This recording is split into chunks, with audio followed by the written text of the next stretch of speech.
All right, see you guys. Just the overall flow of play you guys had today, making shots throughout all four quarters, did not seem to be rattled when you guys, they made a run at you guys, just kind of just flow through that and just got the good win here. It's a good point, because I think earlier in the season, or especially when we were struggling, we'd lose games like that. We'd have get a lead and you know, turn the ball over and take bad shots. And I just think our maturity level, our you know, collective maturity has improved so much. And that, you know, that being said, I was still nervous even with the 12-point lead, but I thought we did a pretty good job closing it out on, you know, discipline on our defensive discipline, and then offensively, you know, taking care of it, and then getting the shots we wanted. Greg, Kenny, can you describe the job that Ed Davis did for you today off the bench, and, you know, kind of giving you some backbone on defense? Game changer. You know, I thought, you know, Jared obviously got in foul trouble, and you know, Ed was, you know, Ed was the key. He really, you know, gave us the physicality we needed. Obviously, the rebound, did a good job on Embiid and Boban.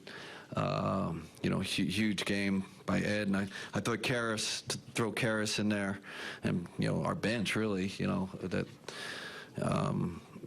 you know, great job by Caris. I thought he changed the game too with his athleticism, his energy, speed. Brady, go ahead. Coach, I want to talk about inexperience and the preparation heading into this game one. What was the most gratifying part of your team's performance?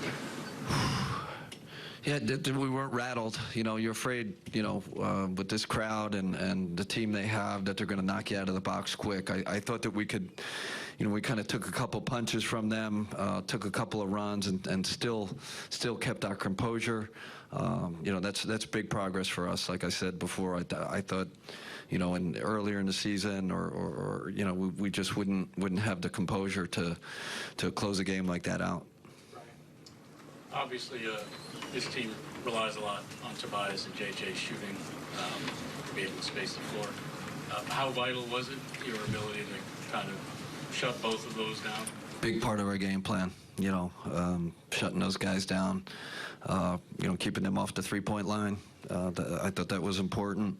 Obviously, we didn't do such a great job on Jimmy. You know, Jimmy's tough. We put him on the free throw line a bunch. He was tough in pick and roll. Didn't do a great job there, but you know, slowing down JJ and you know, Tobias, that was a big part of our plan. Coach, you mentioned Caris's name. You know, I want to ask you what is most significant or special about the whole idea of someone coming back from such an injury and then being so pivotal in playoffs, and imagining what that time was like to this moment right now.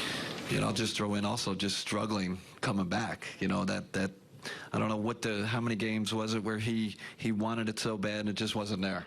You know, he was in every sense. I don't think physically he was there. I don't think I think he was pressing too hard. So, you know, he's kind of come out of that tunnel. And you know, I said before the series, I think he's kind of our X factor. He's the one that can you know, change a game off the bench.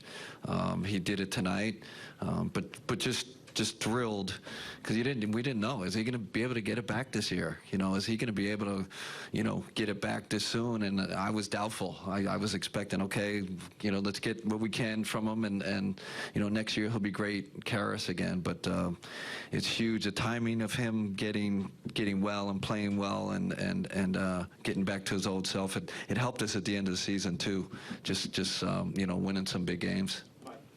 Kenny, third quarter, D'Angelo looked like a different player than in the first half, where it looked like he had some jitters. What changed for him that allowed him to be successful in that quarter? I didn't yell at him for all of his bad shots in the first half. I think that was key.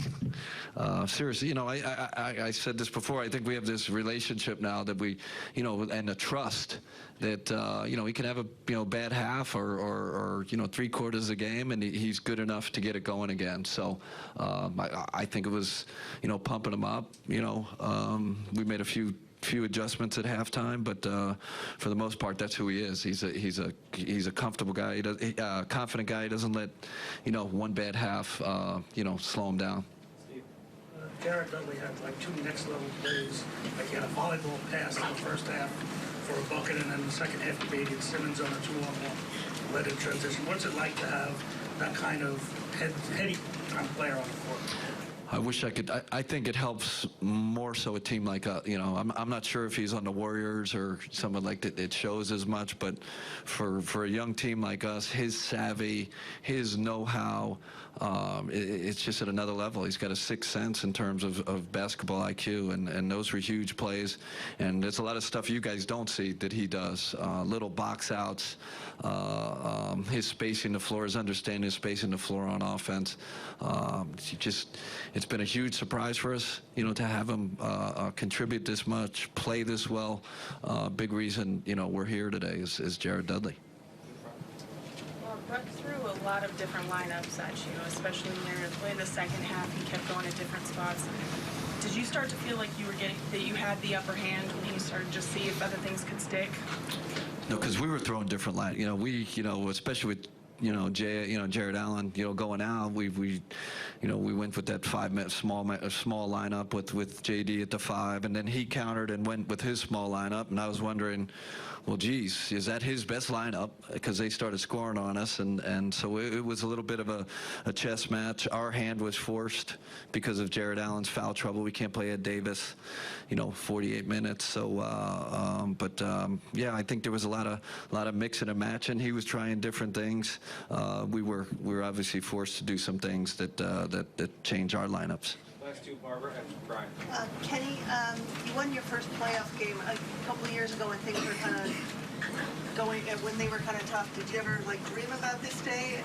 Does it equal what you thought about? Or? No, it's yeah. Now you're going to get me emotional. I don't want to get emotional. So, I don't think about that stuff. We're in such a fight. Listen, I know we have to stay humble. I have to stay humble, so I'm not going to celebrate, this victory. I'm sure I'm going to look back on it, and be extremely happy that how far we've come and that we've, won our first playoff game. It's very cool. But, I think, they lost their first playoff game last year too. So we're a humble group, man. We know how far we got to go. But yes, I'm emotional about it, happy about it, but just going to put that in a little closet, or little drawer until after the season.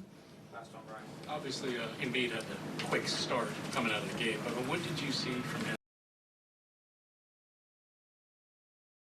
Did he seem either a little bit off physically or frustrated when he's throwing Jared to the ground? I don't. Yeah, no. I mean,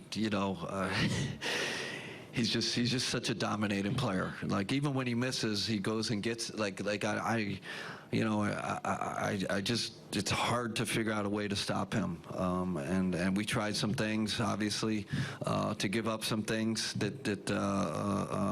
to help more with his strengths.